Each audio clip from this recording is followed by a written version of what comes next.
came through. And cross for Koppel to head it down.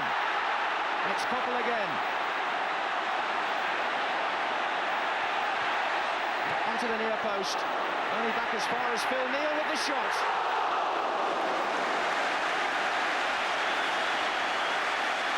Phil Neal prepared to shoot on sight, and it was a good effort.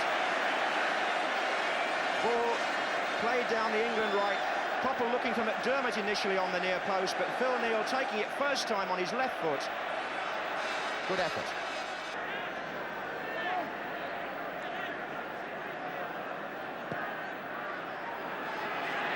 Alvin Martin up with the goalkeeper. This is Trevor Brooking.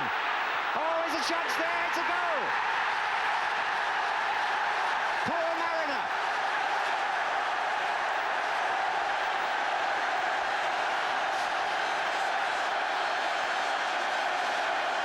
Well, the start England wanted, and it came from a free kick after a series of Hungarian fouls, and Meziros came and didn't make it.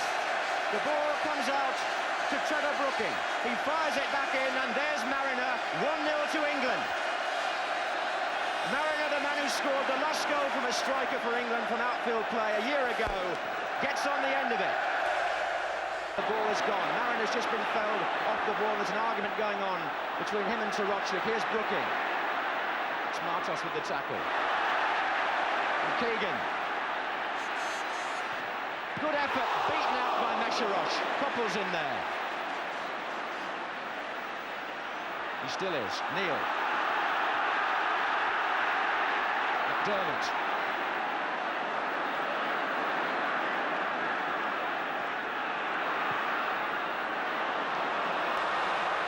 Garaba. McDermott. Koppel. And Garaba staying cool. But England apply the pressure again with Robson. What a fine run by Brian Robson. Oh, and Meziros able to smother it at the feet of Kevin Keegan. But Robson battled his way, and Keegan wide to Koppel. And a header by Garaba. Neal in quickly. There's Keegan in there again with Valent, and it's come free, and the drive was by Robson. A lively start to the second half by England, and Keegan again was the man who was giving the Hungarians all sorts of bother. Valent, the number 3, went up with him, and his header was a poor one. It came out to Robson, and his shot was just wide. There's Bela Katsic, who played in Budapest in the 3-1 game. Anyway, England are on the ball with Steve Koppel. Brooking. Keegan!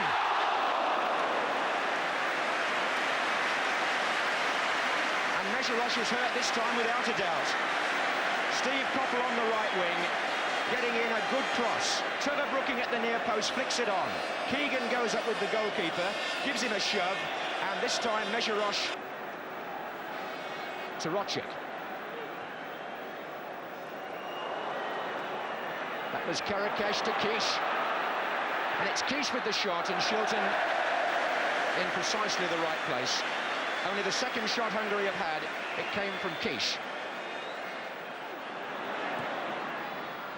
In again for Keegan. This is Brooking. Mariner's far post. Oh, it was a good header out. The defender did well, Garaba.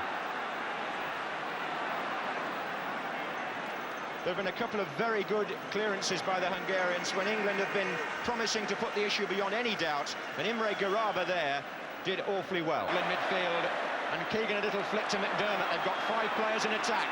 Phil Neal is coming up from right back as well. Brooking. Still Brooking.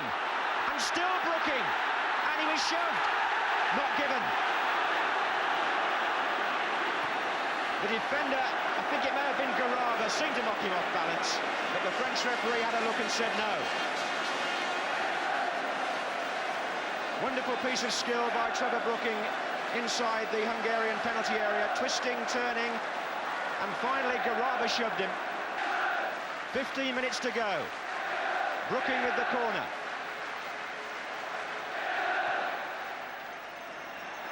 Oh, and Martin came in, and so did Keegan. Keegan back. Oh, it's just wide by Mariner.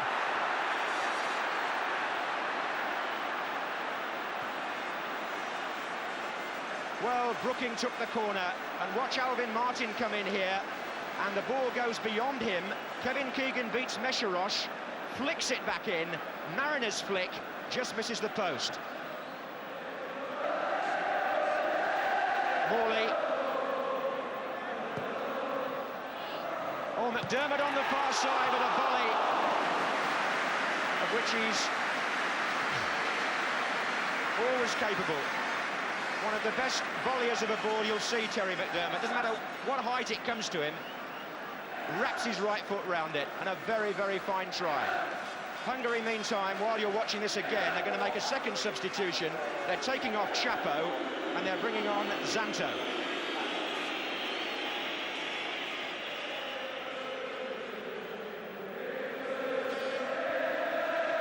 Provided we don't concede 2 goals in the next few minutes. Brooking. Neal. Oh, there's a chance there for McDermott, and he drove it right across the goal. And knows that by his standards, it was an acceptable chance. 6 minutes to go, and this could have finished it off. McDermott got the rebound off Balint, and Keegan tried to stick his foot out to turn it in. Them at their throats from the start. Robson. Onside, Trevor Brooking. Tries to pick out Keegan. This is Morley. And Mesherosh, who's happier stopping shots than he is taking crosses, denies Tony Morley. The header out by Balint, straight to Morley, right foot volley, a tip over. But Phil Thompson has got all the room in the world to play the ball to Phil Neal. And the referee blows his whistle, and England are back in the World Cup finals for the first time since 1970. And Kevin Keegan won't mind the bang in the mouth, because he's led England out of the wilderness now, and at last we've got something to bite on. England's World Cup hopes look dead and buried in September, but here we are in November, and we've qualified at last.